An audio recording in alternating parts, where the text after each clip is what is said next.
জি, বুঝতে পারিনি। এখন কিবোর্ডের নামপ্যাড জি, জি। ওই যে 1 2 3 লেখা আছে আলাদাভাবে সেপারেট ক্যালকুলেটরের মতো। তো হুম, আমরা জি তো ভাই এখন যে বুঝছি। অবস্থায় আছি এটা হচ্ছে 3D ভিউপোর্ট অবস্থায়, হ্যাঁ? পার্সপেক্টিভ মোড এইভাবে ঘুরাতে যাওয়াটা কঠিন, তাই না? তো এটার front side, side view, top view আছে। তো সেটা আমি একটু বলে দিতেছি, এটা জাস্ট নোট করে রাখেন। যেমন আমি এই যে এখানে দেখা যাইতেছে এরকম, আপনি এক্স্যাক্টলি ওয়াই অ্যাক্সিসে যদি ক্লিক করেন, মানে ওইভাবে এই যে এইখানে বলে যদি ক্লিক করেন, তাহলে এই যে এরকম একটা অবস্থা হয়। তাহলে আমাদের এই যে 2D ভিউটা এরকম অবস্থা হয়, সহজ হয়। তো এটা কিভাবে করবেন? মাউস মাউসের বা কিবোর্ডের কোনো জায়গায় ক্লিক ছাড়া আমি সবকিছু হাত তুলে ফেলছি, মানে আপনি ওইভাবে তুলে ফেলেন না, আমি জাস্ট বোঝানোর জন্য বললাম। কিবোর্ডের ওই ওয়ানে প্রেস করলে আমাদের এরকম একটা অবস্থা হয় যে নামপ্যাড ওয়ানে যে লেখা করছিল ফ্রন্ট অর্থোগ্রাফি। আপনি যদি আবার মাউসের কিবোর্ডের কোনো কিছু ছাড়া মাউসের জাস্ট মিডল বাটনে ক্লিক করে ধরে যদি আবার এভাবে মুভ করেন, তাহলে আমাদের ওই আবার আগের অবস্থা চলে আসে। ওয়ানে প্রেস করলে অর্থোগ্রাফিক ভিউটা হয়। এই অর্থোগ্রাফিক ভিউটা কেন দরকার? এটা ফ্রন্ট ভিউ। থ্রিতে প্রেস করলে সাইড ভিউ পাবেন বা রাইট ভিউ। সেভেনে প্রেস করলে টপ ভিউ পাবেন। এটা আমি আবার একটা ভাবে কেন বললাম, আপনি যখন এই জিনিসটা নিয়ে নাড়াচাড়া করবেন আপনার এটা দরকার আছে। তো সেটা আমি বলতেছি এই কারণেই, ধরেন আপনি এই যে এখন এই বডিটা সিলেক্ট আছে, বডিটা এখন বডিটা আপনি এই এক্সাক্ট সেন্টারে আপনি এটাকে অ্যাসেম্বলিং করবেন, হ্যাঁ? আপনি তো এই যে 3D ভিউপোর্ট নাড়াচাড়া আগে করবেন, কিউব দিয়ে প্র্যাকটিস করবেন, দেন কিউবটাকে নাড়াচাড়া এদিক ওদিক নেওয়া, রোটেশন করা, এগুলো শিখবেন। এখন এই 7 এ প্রেস করলাম, 7 এ প্রেস করে আমি এটাকে যে এখানে নিয়ে আসলাম, হ্যাঁ? এটা একটু রোটেট করতে গেলে আপনার একটু কষ্ট হইতে পারে, সমস্যা নাই, কষ্ট করে রোটেট করবেন, কষ্ট করে রোটেট করা শেখার দরকার আছে। তো এইভাবে রোটেট করবেন। দেখেন রোটেট হইতেছে এই যে এই বিন্দু বরাবর হোক, আপনি ওইভাবেই প্র্যাকটিস, আপনি জাস্ট এটাকে সোজা করবেন, ওইভাবেই সোজা করবেন। সেন্টার আপনার যেখানে মন চায় ওইখান থেকে হোক। আপনি ভিউটা দেখবেন এখানে কি হয়। আরে প্রেস করবেন, এই যে আমি আরে প্রেস করছি, যে মাউসটা দেখেন এই যে এখানে আরে প্রেস করছি, এইভাবে আপনি করেন। দেন জিতে প্রেস করেন, এখানে নিয়ে আসেন। আমি কিন্তু নেভিগেশন করি নাই। 7 প্রেস করে টপ ভিউতে আছে, যে এখানে লেখা আছে টপ অর্থোগ্রাফি। আমি জাস্ট আরে প্রেস করতেছি, জিতে প্রেস করতেছি, এতে রোটেশন, মুভ যা হইতেছে সেটা হবে অবজেক্ট। আপনি যদি মাউসের মিডল বাটনে ধরে ক্লিক করে ফেলেন, অথবা শিফট ধরে যদি মাউসের মিডল বাটনে ক্লিক করে এভাবে টানেন, তাহলে ওটা আপনার ভিউপোর্ট রোটেট বা নেভিগেশন হয়ে যাবে। তো এইভাবে এটা করলাম, মনে হইতেছে এতটুকু, আচ্ছা ঠিক আছে। এখন ওয়ানে প্রেস করলে আমাদের আসে ফ্রন্ট অর্থোগ্রাফি। আপনি ডিরেক্টলি 3D ভিউপোর্টেও আপনি এইভাবে রোটেট করতে পারবেন, সমস্যা নাই, কিন্তু সেটা একটু কষ্টকর হয়ে যাব। ওয়ানে প্রেস করেন, একটা মানে আপনার জাস্ট ফ্রন্ট ভিউ দেখতেছেন, টপ ভিউ দেখতেছেন, এরকম একটা অবস্থা হয়। তো এরপরে আপনি আরে প্রেস করেন, এতটুকু সোজা করেন, এভাবে সোজা করেন, সোজা তো বোঝা যাবে তাই না? এবার বুঝতে দেন পারছি। থ্রিতে প্রেস করেন, দেখেন এই যে একটু হালে আছে, আরে প্রেস করেন, এভাবে সোজা করেন। আবার ওয়ানে প্রেস করেন, এখন জিতে প্রেস করে এখানে নিয়ে আসেন। আবার টপে প্রেস করেন, মানে আরে ইয়া সরি 7 এ, আপনি নামপ্যাড দেখলে বুঝতে পারবেন। 7 for top, 1 for front, 3 for right বা সাইড ভিউ। সোজা করেন, এই যে আমি এই বরাবর সোজা করতে চাইতেছি, তাই আমি এই যে সেন্টারে নিয়ে আসলাম এটাকে, মানে এই অবস্থাকে, এটাকে প্রেস করলাম, একটু হালকা কাত মেরে আছে, এইভাবে একটু নিয়ে আসলাম, এই থ্রিতে প্রেস করি, ওকে। দেখেন এখন দেখেন এ কিন্তু একদম আমার এই যে মিডিলে চলে আসছে, তাই না? জি ভাই সোজা আছে। হুম। এখন এটা বডি নিয়ে আসলাম, এখন পা এটাতে ক্লিক করেন, দেখেন এই যে এখানে সিলেক্ট হচ্ছে রাইট লেগ। তো রাইট লেগ যেহেতু, এইখানেও আপনি দেখতে পারেন, আবার এই যে উপরে দেখেন এই যে user perspective collection right leg লেখা আছে, এই যে রাইট লেগ, আপনি এইভাবে বুঝতে পারেন। তো লেগ মানে হইতেছে কি, আমাদের ভিউতে হইতে পারে এটা, মানে হইতে পারে না, আপনার যেমন আমিও দেখতেছি এরকম, এটা হইতেছে রাইট সাইড মানে ডান সাইড, এটা হচ্ছে লেফট সাইড আমাদের হাতের, তাই না? জি ভাই। কিন্তু 3D ভিউপোর্টে হইতেছে আপনার এইটা হইতেছে রাইট, এইটা হইতেছে লেফট। আপনার ফ্রন্ট ভিউ ওইদিকে, এটা হবে তার রাইট, মানে উল্টা দিকে কল্পনা করেন, মানে আপনি যার সাথে হ্যান্ডশেক করেন ওইরকম অবস্থা আর কি। আচ্ছা, আচ্ছা বুঝতে পারছি। বুঝতে পারছেন? কিন্তু জি। আপনাদের কাজের সহজের জন্য এটা রাইট মানে এই পাশেটাই রাইট, মানে হাতের রাইট। এই কারণে এটা নিয়ে বিচলিত হবেন না। ওয়ানে প্রেস করেন, এটাকে সোজা করেন, আরে প্রেস করে রোটেট করেন। স্কেল করতেছি না, আমি স্কেলের কোনো কাজ করতেছি না, স্কেল করলে সবগুলো স্কেল করতে হবে, আপাতত জাস্ট রোটেশন এবং মুভমেন্ট আপনারা ক্লিয়ার হন। জিতে প্রেস করে এখানে কাছে নিয়ে আসেন, এরকম হয়ে গেল। থ্রিতে প্রেস করেন, আরে প্রেস করে এটাকে সোজা করেন। আবার জিতে প্রেস করে এখানে নিয়ে আসেন, 1 এ প্রেস করে দেখেন কিরকম হয়ে গেছে, আবার সোজা করেন এটাকে, এইভাবে ক্লিক করেন, 7 এ প্রেস করেন, এই যে একটু দেখেন যে হাইলাইট হয়ে আছে, যেরকম হাইলাইট বুঝাই যাচ্ছে তাই না, ওটা যেহেতু সিলেক্ট আছে, তার মানে আপনি এই যে পায়ের, এই যে দেখেন এই যে পায়ের মাথাটা ফ্ল্যাট, তাহলে আমি 7 এ প্রেস করলে এটাকে আমি এই যে এইভাবে সোজা করতে পারি, তাই না? দেন আমি মুভ করে এই যে এখানে নিয়ে আসলাম, জিতে প্রেস করে আবার 1 এ প্রেস করেন, দেখেন একটু ভিতরের দিকে দেই, 3 তে প্রেস করেন, একটু সামনের দিকে দেই, এখন আপনি 3D ভিউ করে দেখেন আমাদের একটা পাস সেন্টারে বসানো হয়ে গেছে। একইভাবে এটাকেও 1 এ প্রেস করি, এখানে মুভ করে নিয়ে আসলাম, আপনি যে কোনো অ্যাক্সিস 1 বা 3 মানে সাইড ভিউ অথবা ফ্রন্ট ভিউ অথবা টপ ভিউ যে কোনো অ্যাক্সিস থেকে আগে কাজ শুরু করতে পারেন, এটা ফ্রিডম আছে, সমস্যা নেই। এটা আমি প্রথমে 1 বা 3 থেকে করতেছি দেখে আপনার এভাবে করতে হবে বিষয়টা এরকম না। আপনি জাস্ট দেখবেন মানে বিভিন্ন অ্যাক্সিস গুলা দেখবেন, মানে সরি ভিউপোর্ট দেখবেন যে ভিউপোর্টে কোন অ্যাঙ্গেলে করলে জিনিসটা মিলে। এটা কয়েকবার তার আগে আপনি অবশ্যই কি করবেন বলেন, কিউব দিয়ে প্র্যাকটিস করবেন।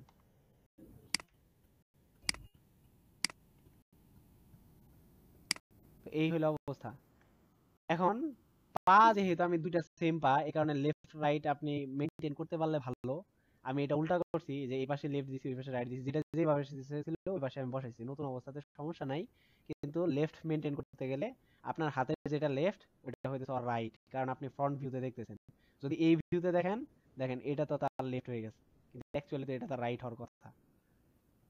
তো যাই হোক, এটা পরে, এটা আস্তে আস্তে এটার সাথে ফ্যামিলিয়ার হবেন। আপাতত জাস্ট পাটাকে এভাবে মেইনটেইন করেন। তো হাতের ক্ষেত্রে আবার এটা একটু আপনাকে ভালো করে মেইনটেইন করতে হবে। তো হাতটাকে যদি আমি এইভাবে নিয়ে আসি, রোটেট করি, রোটেট একটু অন্য জায়গা থেকে হইতেছে, মানে যে এইখান থেকে সেটা হোক, ওটা ওইভাবে আপনি মেইনটেইন করেন। আরে টাইম আবার দিতেছে গুগলে।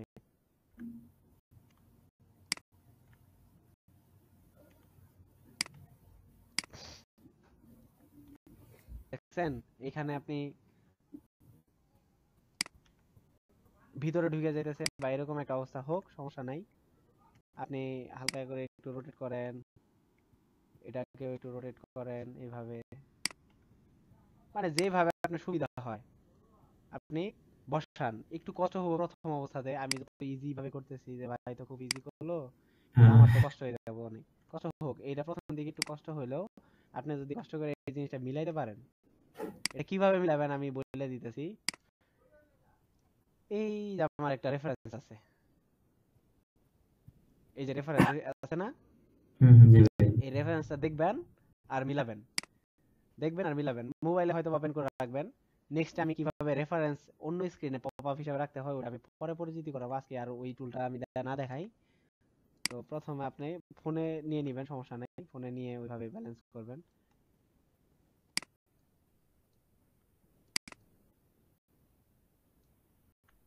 একটু কষ্ট হলেও,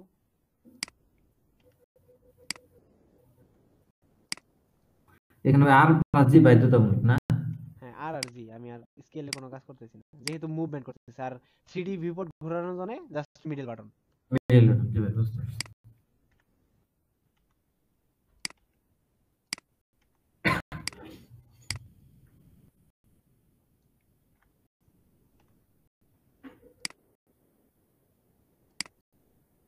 এই যে আশা করি এই অবস্থায় গেল। এরপরে ধরেন আমি মাথাটাই নিয়ে আসি, আমি মাথাটা যেহেতু গোল, 1 এ প্রেস করতে আমি ফ্রন্ট ভিউটা ঠিক করি, টপে গেলাম। মনে করেন আপনি ফ্রন্ট ভিউ থেকে এই যে এইভাবে বসাইছেন তাই না, জি ভাই। মনে হইতেছে তো ঠিক মতো বসাইছি তাই না। হুম, আপনার 3D ভিউটা দেখেন মাথা কোন জায়গায়। হায়রে। তো 3 তে প্রেস করে এই যেভাবে সামনে নিয়ে আসবেন, এটা সিলেক্ট করে নিয়ে আসেন, অথবা টপ ভিউ থেকে দেখা যেতে পারে। এখন ফ্রন্ট ভিউ থেকে দেখেন ঠিক আছে, এখন 3D ভিউটা দেখেন এই যে মাথা ঠিক মতো বসছে। এখন ক্যাপটাকেও সেম অবস্থায়, ক্যাপটাকে আমরা একটু সোজা করে নেই।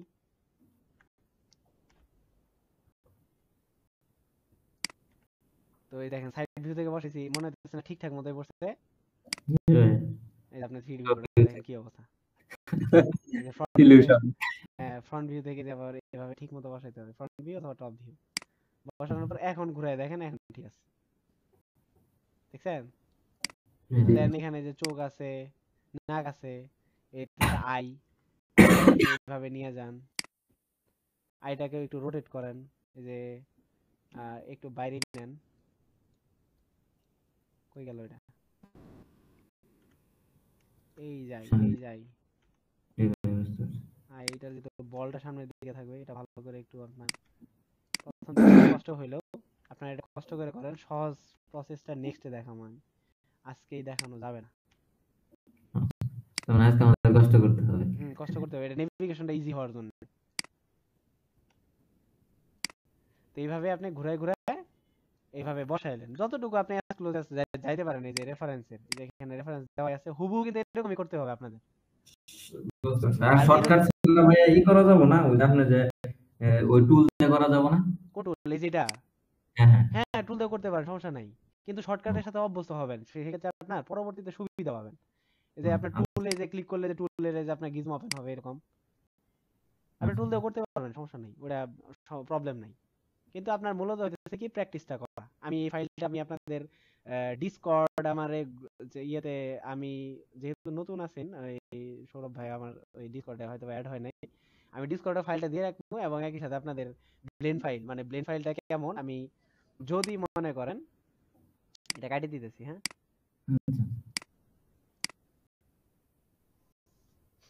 ফাইলটা প্রিপেয়ার করে আপনাদের দিব আর কি,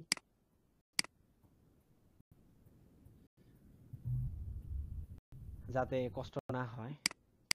আচ্ছা আমি আর মিটিং এর জন্য 11 মিনিট আছে, 11 মিনিটে শেষ করে দিতেছি, আজকে আর ই না, এগুলো আমি ডিলিট করে দেই, এগুলোর দরকার নাই। আর কিভাবে কি করতেছি এগুলা নিয়ে মাথা ঘামায় না, সমস্যা নেই, টেনশন করার কিছু নাই। সবকিছু ভাই একসঙ্গে জয়েন করার জন্য কিছু জয়েন করতে হবে না, আপনি জাস্ট অ্যাসেম্বলিং করবেন, এটাকে বলা হইতেছে অ্যাসেম্বলিং। এই যে ফাইলটা আছে না, ফাইলটা আপনার আমি এটাকে বড় করে দিব, এই যে এতটুকু, যাতে আপনার এই নামগুলা দেখতে পারেন, এবং ধরেন এটাকে আমি সেভ করতেছি।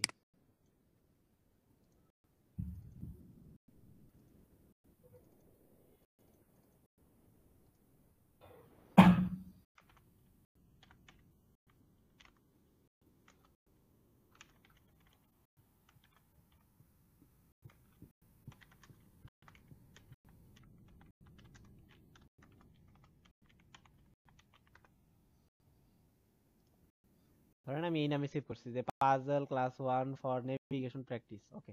এখন ধরেন আমি এটা কেটে দিলাম, আপনি প্রথমে ব্লেন্ডার অন করে সেটা যে কিউব নিয়ে তো কাজ করবেন, তাই না? জি জি। তো আপনি এই যে এইরকম একটা ফাইল পাবেন, আচ্ছা আচ্ছা। এই যে ব্লেন্ডারের মতো আইকন, পাজল ক্লাস, এই যে নাম আছে না এরকম, আপনি হ্যাঁ জাস্ট হ্যাঁ। এটাতে ক্লিক করে ওপেন করে ফেলবেন। বা অথবা টান দিয়ে ধরে নিয়ে জানো যাও না? টান দিয়ে ধরে নিয়ে যাবেন না, এটা ক্লিক করে ওপেন করুন, টান দিয়ে নিয়ে যদি ওপেন করেন তাহলে আপনার একটু কষ্ট হয়ে যাবে। আচ্ছা ঠিক ডিরেক্টলি আছে। আপনি এটার উপরে ক্লিক করলেই আমি যেমন ফাইলটাই দিব অমন ফাইলে আপনার ওইখানে ওপেন হবে। আপনি জাস্ট যে একটু আগে যেমন করে দেখালাম যে একটু রোটেট করে, মুভ করে, গিজমো ই করে, আপনি উল্টে পাল্টায় আপনি জিনিসটাকে এরকম একটা অবস্থাতে আসার পর, হ্যাঁ, আপনি আমাকে তার যেভাবে মানে জুম করে আমাকে স্ক্রিনশট দিবেন।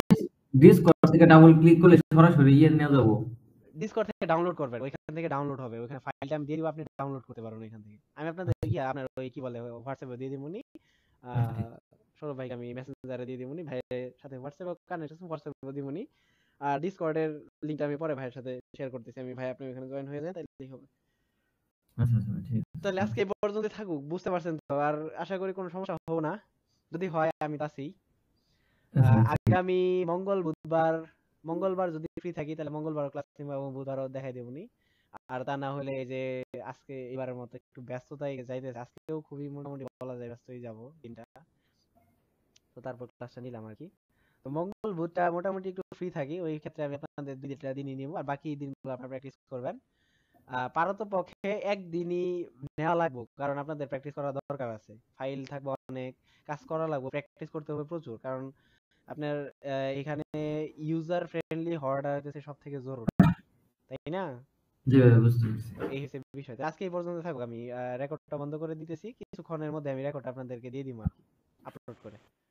আচ্ছা ভাই, ঠিক ডাউনলোড আছে। করে পুনরায় দেখলে আশা করি ক্লিয়ার হয়ে যাবো। তার মধ্যে কোনো সমস্যা হলে যে এনি টাইম আমারে মেসেজ করেন, আমি ফ্রি টাইমে বা আমি রেসপন্স করা ট্রাই করবো আর কি, মানে যত ব্যস্ত থাকুক আর কি।